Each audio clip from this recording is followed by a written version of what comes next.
I started parasport when I was 6, so I know often a lot of us, especially acquired versus congenital. I was born with my disability. I have cerebral palsy, right hemiplegia. So the right side of my body is weaker than the left, and I'm one of the mildest forms, so I compete in the highest classification for athletics. How I got into sport was I got into sledge hockey at the age of 6 in a club called Cruiser Sports based out of Mississauga. They also do wheelchair basketball, track and field, and bocce. So I did wheelchair basketball and track and field, and then I just fell in love with athletics. I like the individual aspect of, you succeed on your own, but when you fail on your own, and you really get to learn all the lessons you need to in order to grow. So my growth came from athletics, really. When you're at games or when you're competing even locally in clubs, you are all there for each other. But when you get into, for my case, the circle to throw discus, it's all in, it's me, this is my time to show and do what I've done with the support that I've had from my friends, family, and everybody else behind me.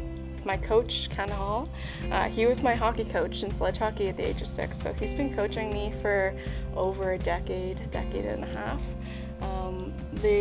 The growth that I've had starting in multi-sport, sledge hockey, wheelchair basketball, I've been able to know all the sports, and for me, going to an event like this and going to a Paralympic Games, I get to cheer on everybody else, so it's been amazing. I'm the middle child, so I've been lucky to have an older and a younger sister, and believe it or not, we're all approximately 32 months apart from youngest to oldest. So my younger sister is about 10 and a half months younger.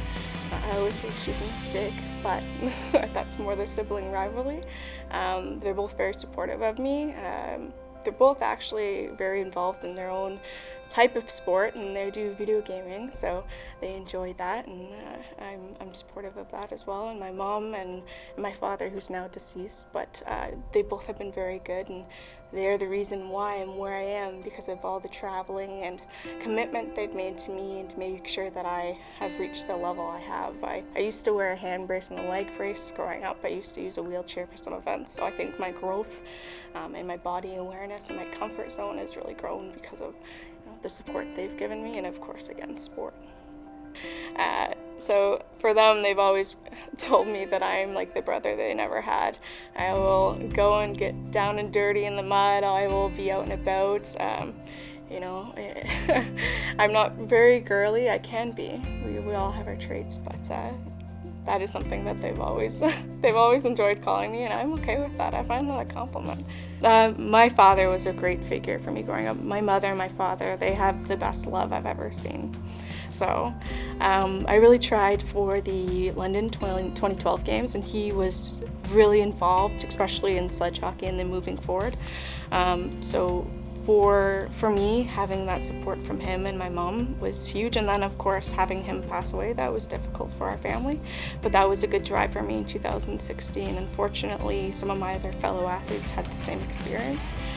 It was through cancer, and one of the things that we had in Rio was myself and my co-competitor in discus, Kevin Strybosch, we both made a moment to really remember and support, or remember for the support we had through ones that we have lost. And I think it's important to remember and kind of commemorate those moments when you can.